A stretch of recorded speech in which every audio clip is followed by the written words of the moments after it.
5 ka mga minor de edad nga na ma-detain sa Operation Second Chance ang nakapuga huban sa tabong komosyon kagabi. Hinuod duha sa nakaiskapo ang nasikop pagbalik sa atong kapulisan. Ang report ni Fee Marie Dumabok.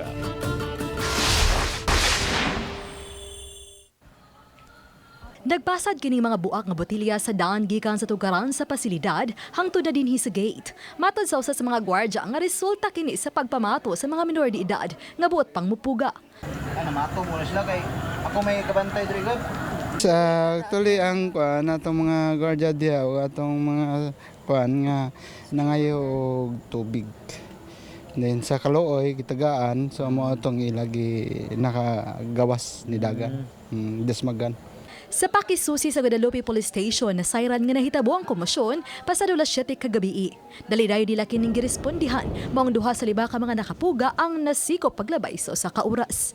Matod sa mga habal-habal driver nga nitabang sa mga pulis, ilang nakit-an ang duha nga naglakaw nga white chinelas ug nitago sa diyang niagi ang ambulansya. Human nga lain ang sabka insidente nga adunay nahitabong komosyon dinhi sa Operation Second Chance dinhi sa Barangay Calunasan. Dain adunay nakapuga. Hinungdan nga subling rekomendasyon sa hepe sa Guadalupe Police Station nga si Captain Janelito Marquez nga unta kining ilahang mga gate o ilahang mga koral kundi man mahimong patasan ang butangan lang o mga barbed wire. Aduna pay laing duha ka minor de edad ang nisuway pagpuga ang nasamdan ug daling gidala sa tabalanan. Apan mato di Captain Marquez dili kritikal ang ilang kahimtang. Sa niaging tuig, pipila ka higayon na eskapuhan ang pasilidad ug una kining hitabo ning tuiga. Yes, I recommend nga medyo patasan-tasan ang atong kwan. Kasi dali how many times na nahitabo na hindi isla mo agi.